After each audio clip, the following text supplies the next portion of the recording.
Welcome everyone. Just gonna let a few more people come in from the waiting room. It's great to see you all.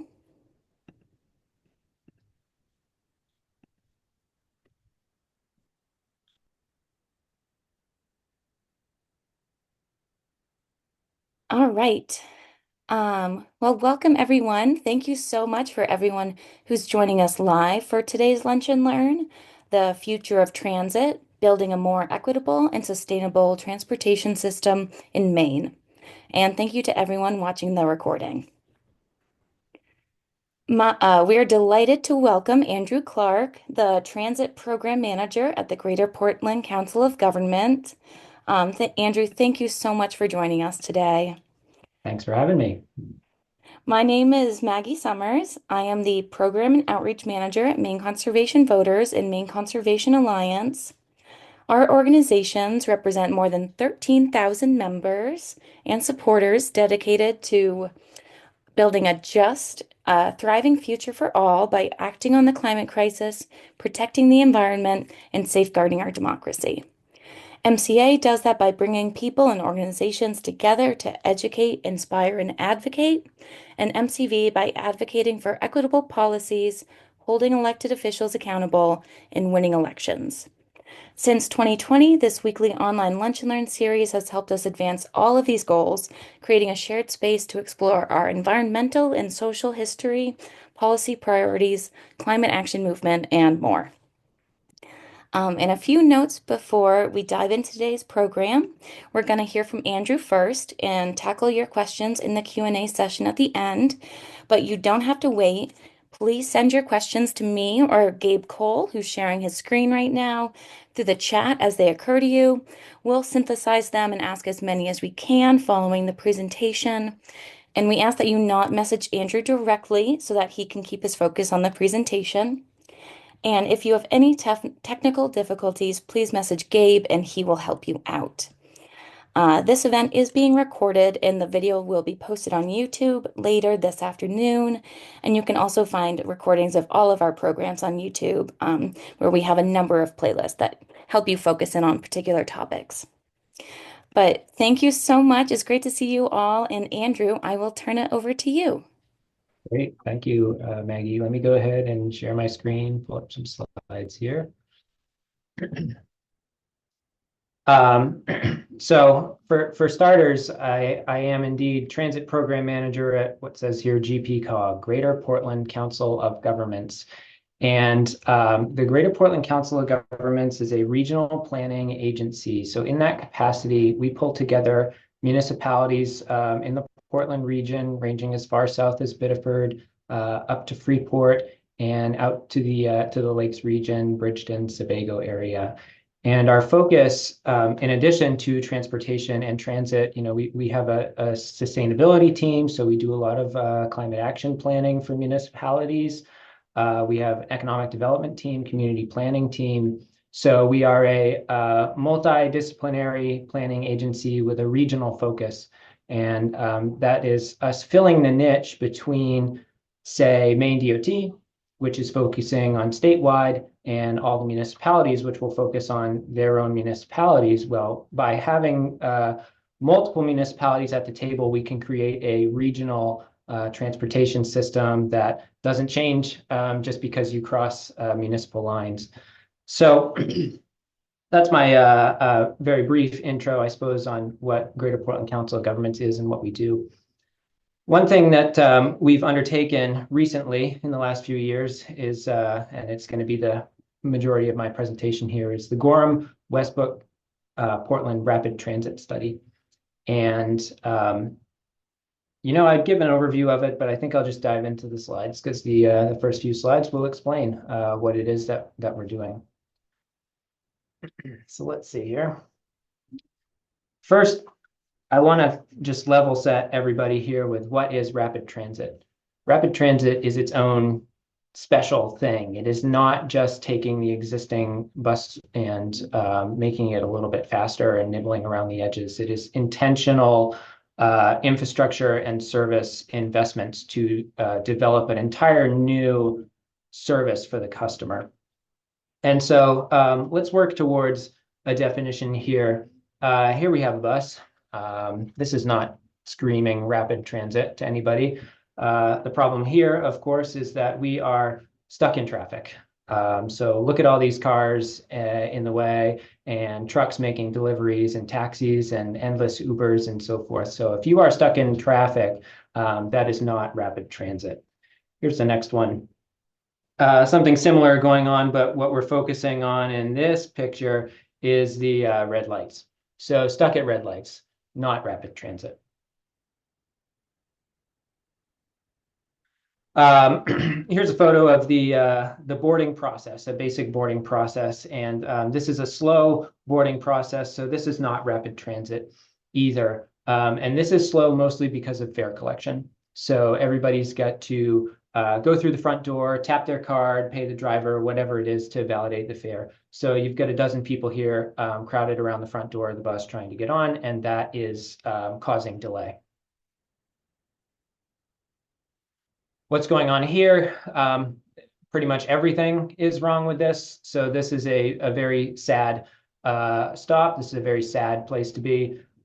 Infrequent service, I presume. There's nothing about this place that inspires you that the bus will be here anytime soon. There's nowhere to sit. There is no shelter. There is no safe access, no crosswalks, no curb ramps, no maintenance, no maps, no schedules, no nothing. So this doesn't necessarily have anything to do with rapid transit, but while we're working on fixing all these other things, we might as well tackle some of these really basic fundamentals of providing good transit to people. So how is it then that we solve all of these issues? Well, you could do something like this. There, we solved it, right? So this is the metro system in Washington, D.C.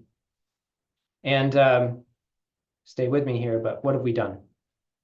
Well, it's a train on tracks underneath the city. No traffic, no red lights. So that's great. Nice and fast service. That's a rapid transit. We have off-board fare collection. So you go down to the mezzanine level. There's a ticket machine, whatever. You go through the turnstile, you get onto the platform.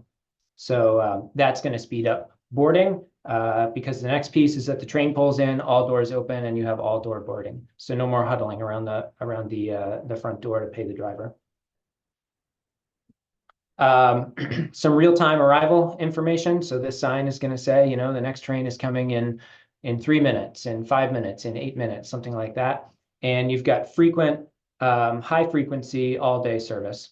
So something that's going to run at least every 15 minutes is going to be something that, as a rule of thumb, people don't need to consult the schedule anymore. You just go down to the stop or to the station, and the train will be right there, or the bus will be right there. Anything more than that, and you need to consult the schedule, it becomes much harder to get people to choose transit, and it becomes something that you've got to kind of plan your entire day around. So good high frequency service. There's one problem. This is really, really expensive. So no one really anywhere anymore, with some limited but still very expensive exceptions, is building a metro system, underground metro system anymore. Just too expensive to do the tunneling, too expensive to put in the rail infrastructure and the vehicles and the operations. So we got to rethink this. What's something else that we could do? Well, we'll return back to the surface and turn back to the humble bus. And so here's something that's much more achievable. And again, we have all of the characteristics that we've talked about. So a dedicated lane, this red bus only lane, no traffic, great. Signal priority. And what that technology is essentially a beacon in the bus that is communicating with the signals. And as the bus approaches, the traffic signal turns green. And so no red lights, great. Off-board fare payment. Hard to see in this rendering, but you might imagine something like some sort of ticketing machine, so that when the bus arrives, all doors open, hop on, hop off, and move the bus out as quickly as possible. High quality stations.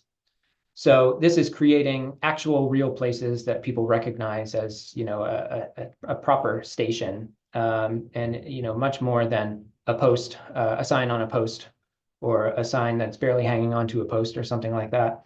So at these high quality stations, you're going to have real-time arrival information, maps and schedules, benches, shelters, bike racks, trash cans, all that good stuff. And can't be seen from a rendering, but we'll go ahead and assume that there's, again, high frequency all day service. So something like every 15 minutes, something like 6 a.m. to midnight, so that you're capturing the workforce needs, you're capturing all day needs, and so, sort of moving away from a pattern of commuter service to something that's going to be available all day for everyone for all of their needs. So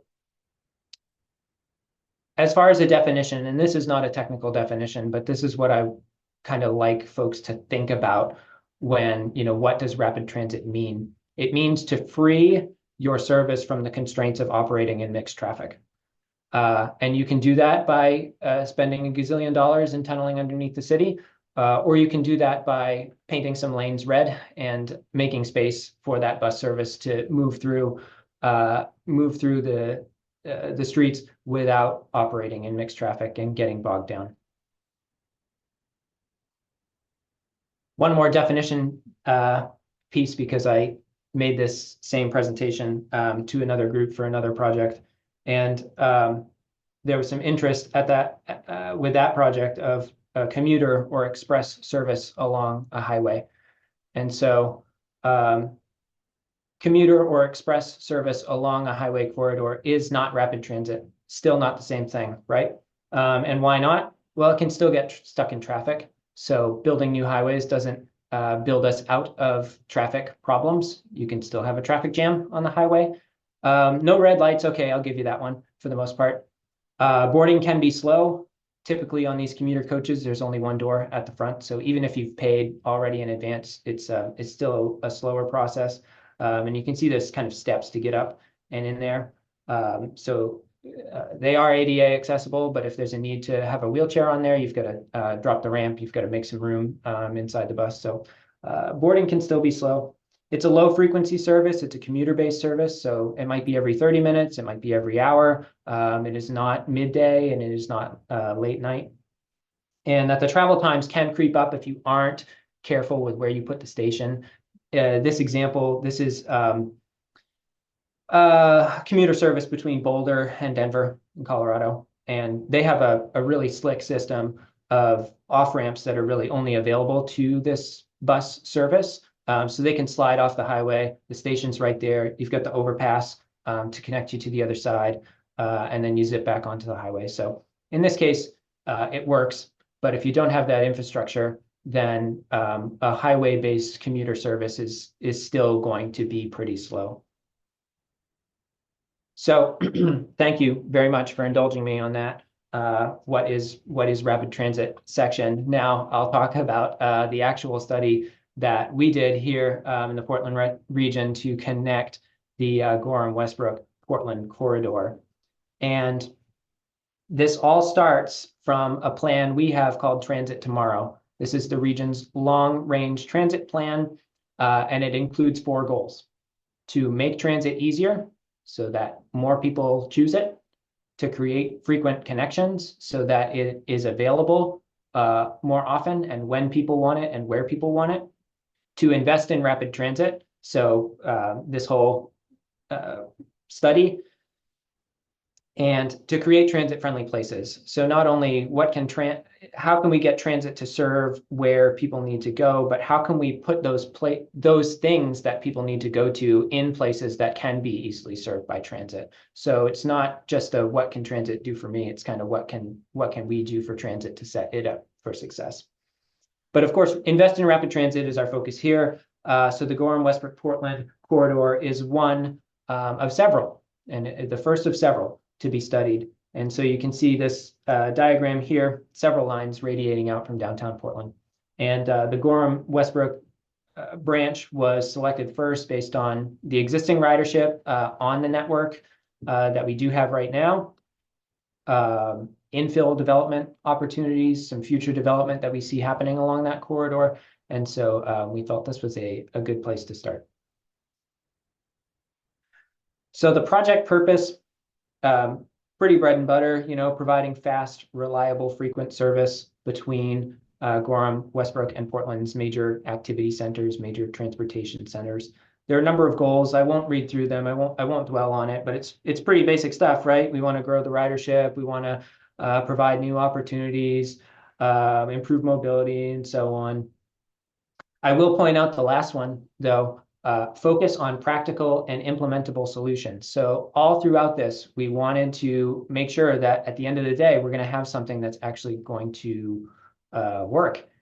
And we did stick to that goal, and we do feel that we've met that measuring stick that we put out there, because the idea that this needs to be able to be implemented in a practical way. Why do this if it's going to be too expensive or it's not going to be possible? So the solutions that we've come up with, we do believe has met that test. The outcome of this study that we are working towards is called a locally preferred alternative. That's a specific term that our federal partners are looking for. Federal Transit Administration and the Federal Highway Administration under the U.S. Department of Transportation. Because once you've satisfied what you need to satisfy to say that you have a locally preferred alternative, you can advance that through various funding programs. And it includes two components. The first is a mode. So is it going to be a bus? Is it going to be a train? Is it going to be something else? And so, spoiler alert, we chose bus rapid transit. Came out as the best alternative for the mode.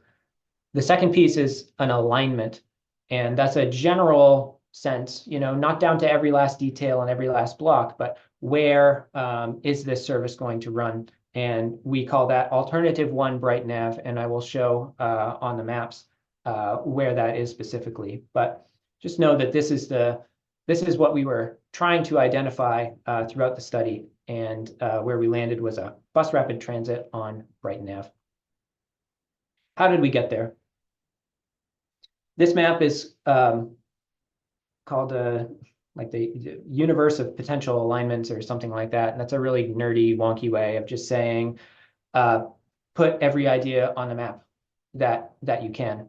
And we got these ideas from stakeholder engagement, public outreach. Throw everything on there and let's see what sticks.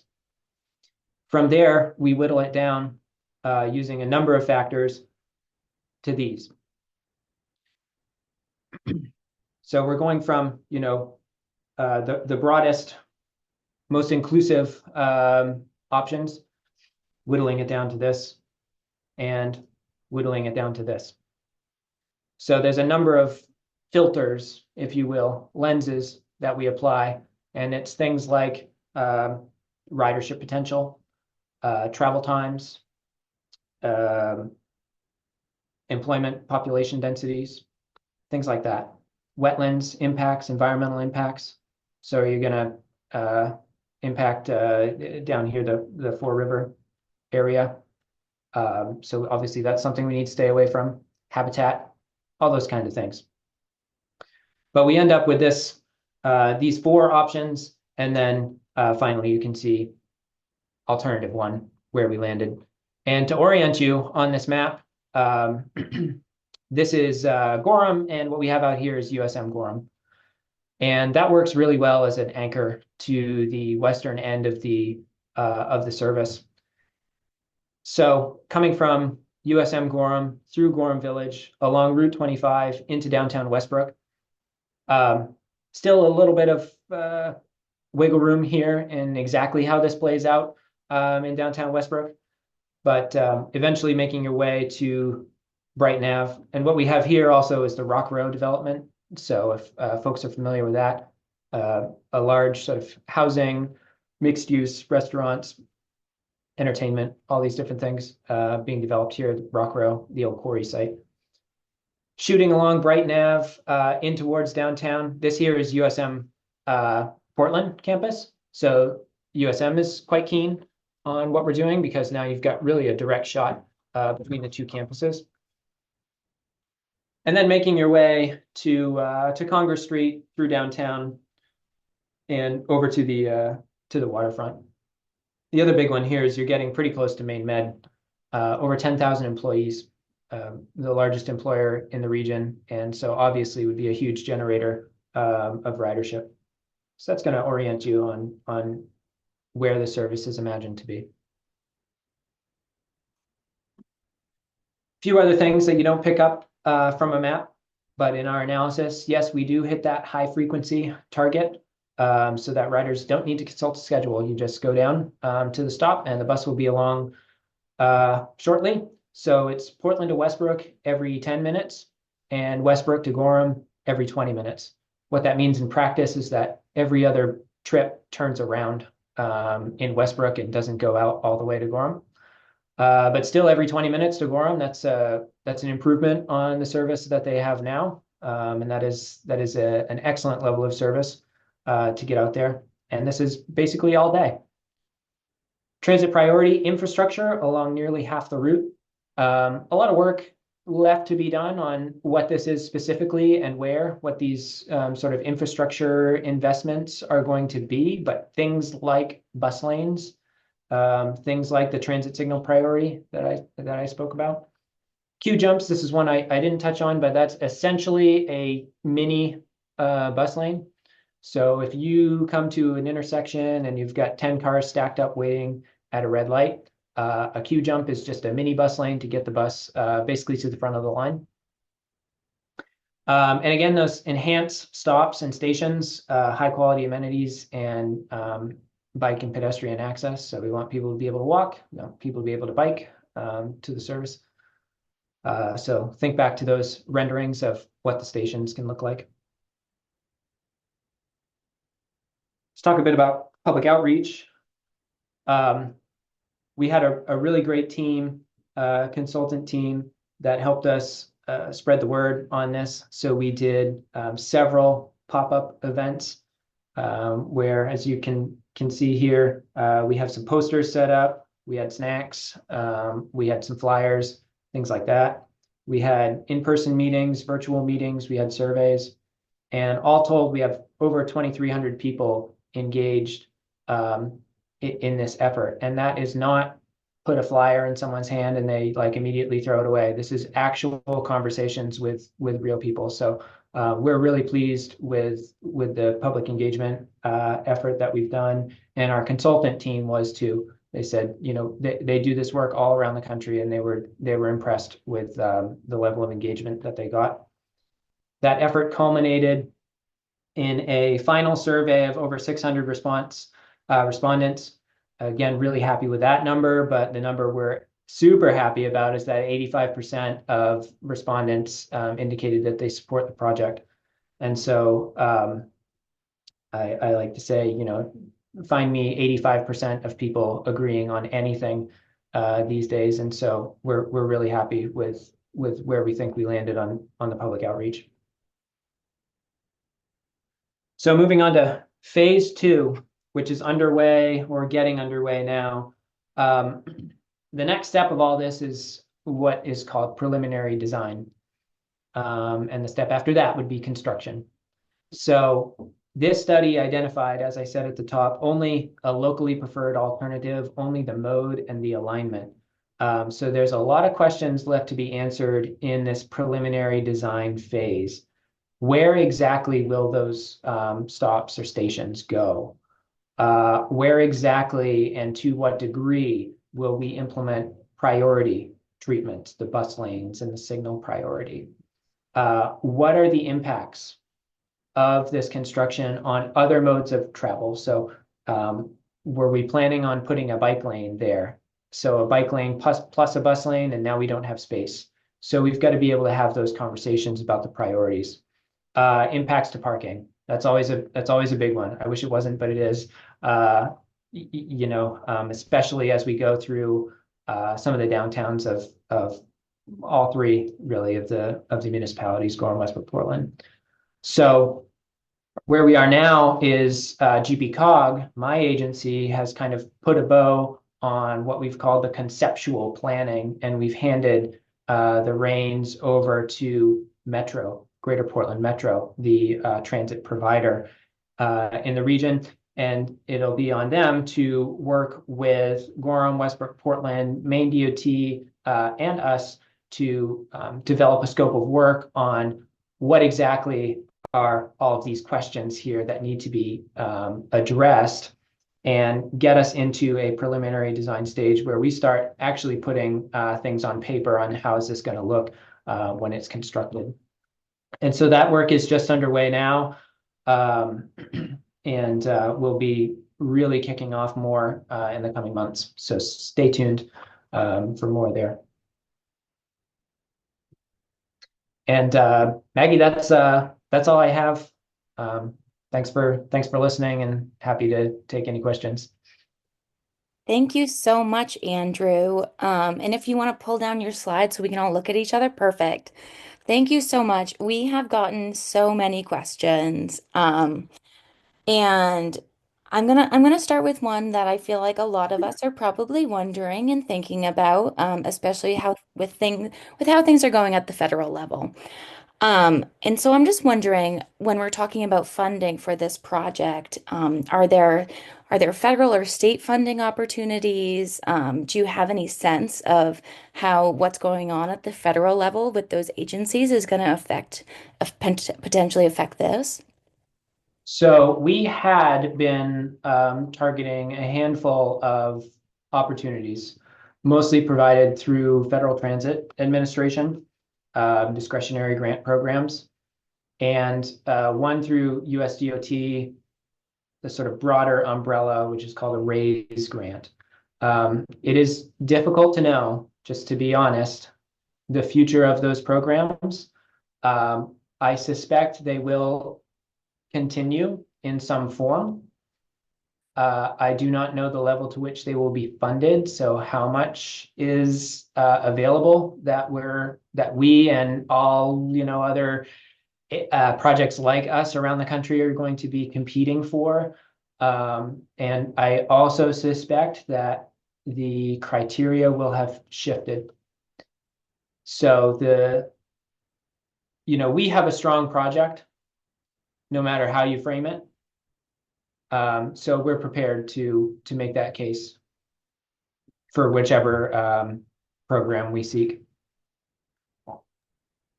Thank you so much. I know it's really hard to navigate right now and to necessarily know what's going to come down the pipe.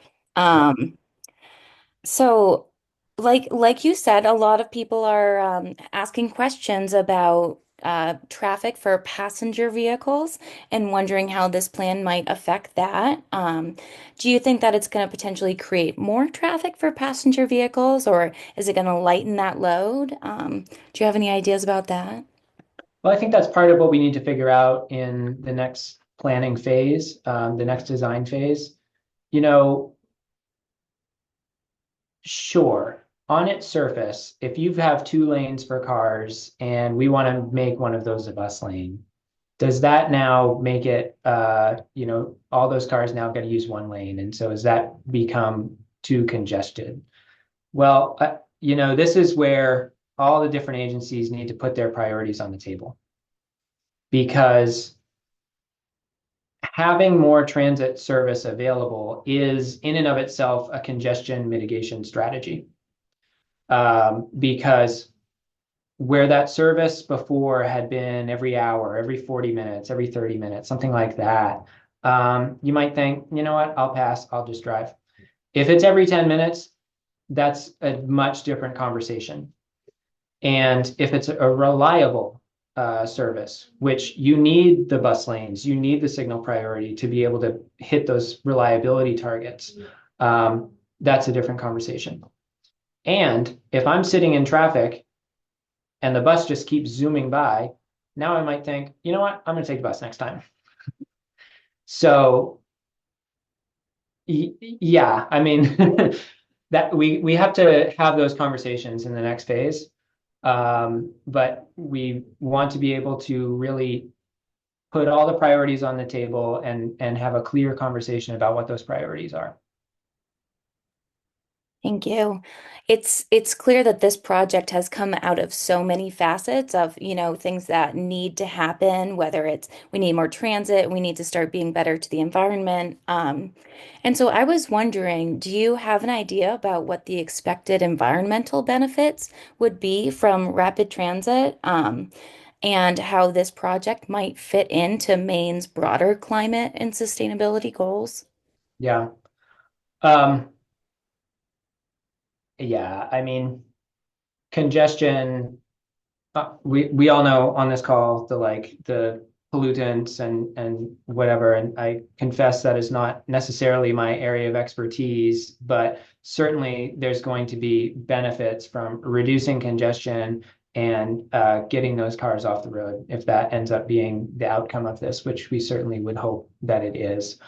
You also create places that if the station is in and of itself a hub of the neighborhood, now you have, maybe smarter land use decisions around those hubs. So people living closer, working closer, helping to mitigate the sprawl. Um, so yeah, there are knock-on effects of being able to do this. Thank you. And on that note, in the environment, will these tracks be bikeable? Are we going to have more bike racks around the city? Are the buses going to have bike racks? Would we have some avid bicyclists on the call? So we'd love to know about that. Great. Yeah. I mean, it is possible that you could do a combined bus and bike lane. I've seen that done. You got to be really careful, obviously, because humans on bikes are very breakable and buses are heavy and all that. So like the physics doesn't really help us. But anyways, if you can run an analysis where you can determine that that can be done safely, then that's certainly on the table. I think, again, all parties are going to want to put their priorities out there. And if we insist on making space for a bike lane and a bus lane, what do we take away to make that fit? And that's the conversation really of the next part. Now, I do think we would shoot for certainly bike racks at all the stations. I think that's a no-brainer. Um, all of the current fleet is fit with bike racks. Um, so yeah, we're gonna do our best to incorporate all of that. And I know that the current fleet in Portland, I'm based here in Portland, so I see the buses pass by me all the time. I know that they're like a mix of hybrid, there are some electric. Do you have an idea about what these buses would be? I mean, I think we'd like to go for electric. Um, it's a question of cost, right? So, a diesel bus is maybe 500 to 800,000. An electric bus is double that. And the buses that we'd be using for these, I didn't really talk about this. Maybe you caught in the renderings. It's kind of like an accordion bus. It's a double bus, so it's really high capacity. But if you want to do that electric, just becomes really expensive. Um, there's nothing wrong with that. But at the same time, the agencies are doing their best they can to squeeze what life remains out of their diesel buses, let the battery technology and the infrastructure, the charging infrastructure, um, mature. And at the end of the day, even on a diesel bus, if you have 30 people, that's still a net benefit over those people being in cars and having nobody on an electric bus. Yeah, absolutely. And we have a question here wondering about, are you looking at any other cities as models that have successfully implemented a rapid transit system? Yes, we are, and have. So there's some in Boston and the surrounds. There are let's say as close as Boston and as far away as Bogota, Colombia, or Brazil or Indonesia, there are, lots of examples out there. And so as Metro gets underway on its, the next phase, one thing we've thrown around is a field trip. So, you could go to Albany, New York, you could go to Montreal, you could go to Boston, you could go, maybe we'll go to Columbia. I doubt it. But yes, there are a lot of good examples out there, and we don't have to reinvent the wheel here. That is great. I had no idea how far around the world that you were looking at examples, but that is really exciting. Um, and there are a couple of questions about specifically where you're looking to expand the corridor next after the Gorham, Westbrook, Portland. Do you have any thoughts about what the next corridor you would choose to work on? That's certainly on our radar. Just to be frank, we don't have the funding yet to embark on the next study.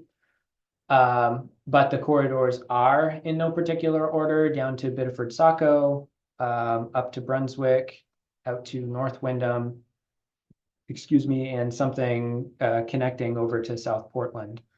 So how do we make that decision? I don't know.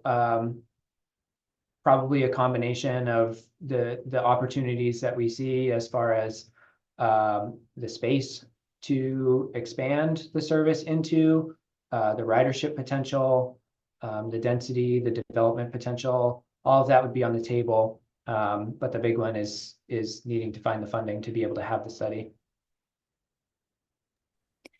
And there's a question about the bus service from Portland to Scarborough. I guess that there isn't a current bus running from Portland to Scarborough, and so is there a reason for that? Is there not enough traffic going between the two cities?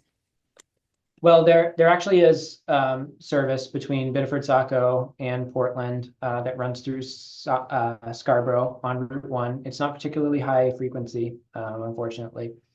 And there's also what some of you may recognize as used to be a South Portland bus service out around the mall and the Walmart and so forth down there. That's now been merged into the metro system, but it does dip into, not very far, but that is technically in Scarborough. So, a lot of that comes down to the municipalities' priorities and willingness to contribute funding, and whether the agency sees the opportunity for the ridership potential, whether the expansion makes sense. So that's my sort of planning level. I couldn't speak for Metro and any expansion plans. Okay, thank you. Like you said in the presentation, it is municipality by municipality, and yes, absolutely. There is a question for the car-dependent people who live in the area. Is there still going to be room for car parking on along the route? Again, comes down to priorities. So if you've got parallel parking along where we might want to put a bus lane, we need to have that conversation. And there'll certainly be plenty of public outreach, but also, the coordination with the municipalities and public works and public safety and, all that kind of stuff. So, are we going to eliminate parking along the entire route and plow a bus lane through? Probably not. I think we will definitely start with any particular pain points, any intersections, any segments of the route which are consistently congested. We would definitely want to start there, um, and work our way out from there. And I just want to say we have been getting so many questions. We're doing our best to work through all of them. We definitely have over 40 to go Wow. through. Good Um, job, guys. Keep them coming. Yes, there are some really great questions. I just got one that was wondering, do you know what percentage of a project like this would have funding come from the state versus federal versus the city itself? Um, Depends on the grant program. But a good rule of thumb is 80% federal and 20% non-federal. We call it federal versus local, although that local can also be supplemented with state funding. So if the next question is how much is this going to cost, maybe I'll just go there. Yes, go ahead. So yeah, we did some cost estimates, and we're looking at 120 million to 200 million. So sort of what's the low and what's the high, and hopefully you end up somewhere in between. But if it's 200 million for easy math, what's 80% of that? That's how much we would seek a grant from the federal in federal funding, and 20% of that would be non-federal, some combination of state funding or local municipal funding. And what would rider fares look like on this? Really too early to tell. But I would probably just say nothing that's out of line with existing fares on the existing local service. Which I do not know offhand, but if it's a buck and a half, $2, something like that, you'd probably be somewhere around there, um, as opposed to say Metro's Breeze service or some of the other more commuter-based services, which are maybe more like 4 or 5 or more. You want to be pretty close to the local fare, but that's again part of what we need to figure out when you do the full operations analysis. And speaking of operations, do you know if that 120 million to 200 million would cover operation costs, or is that just cost of construction? That is just the capital cost. So that is roadway constructions, stops and stations, and vehicles.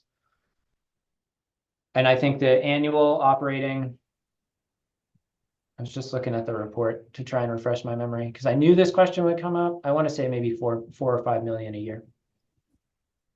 Thank you. And do you have a sense of who the designers or the architects of this project would be? Not yet. Not yet. No. Yeah, that would all, after we finish the planning, um, that would all go out to bid for construction and design. And so if folks wanted to get involved and support this project, do you have a timeline or sense of, when people will be able to participate and show their support for this? Yeah, I would say in the coming months, and Metro is going to be the project manager going forward. So I won't speak for them, but I suspect, they'll have a web page and they'll have a mailing list, and there will be different public engagement opportunities. But we've just kicked off those initial conversations, and the next step is to find a consultant to help us through what the project would look like. And at that point, we'd know a little bit more about the schedule. So I would say keep an eye on GPCOG's web page, on Metro's web page, and so forth for now. Thank you so much. And we will be sending out the link to GPCOG's newsletter, as well as so you can sign up for that, and the link to their podcast so you can learn more about what incredible work Andrew's been doing. But we have time for a couple more questions. So the signal priority. Mhm. I have never seen anything like that where if you're approaching a light, it would change depending on, the vehicle. Can you explain how that would work? Yeah, so I mean, think of uh, think of the signal cycle as sort of a clock, and let's say that it's on a 1 minute cycle, and 30 seconds of that is going to be green, and 30 seconds of that is going to be red, something like that. Well, we could, if a bus is coming and there's a beacon in the bus that's going to communicate to the signal. It says, I'm coming, like hold the elevator door, if you will, like keep that green light green a little bit longer. And within a certain tolerance, that can happen, right? So we'll stretch the green light to 40 seconds or something like that, help the bus scoot through. The opposite can happen as well. Sitting at a red light, the bus can say like, "Hey, I'm a bus. I get to go first," and it will turn the light green uh, sooner. And just on my way into the office, I noticed that happen actually because I was sitting at a light. It turned green. It wasn't green for very long, and it went red again. I thought, well, that was kind of weird. It didn't really last that long, and sure enough, there comes a bus.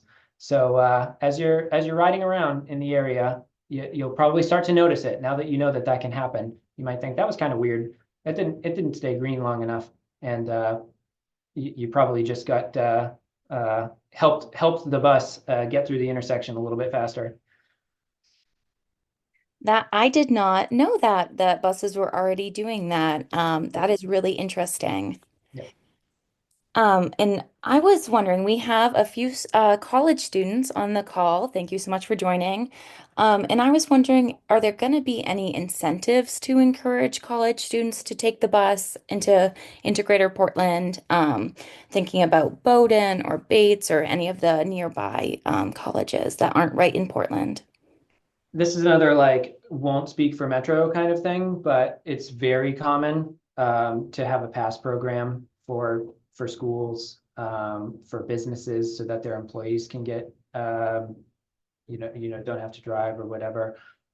So that's really quite common. And if you are part of an organization that doesn't have that, call up Metro and start that conversation because I think they're usually pretty keen to have those discussions.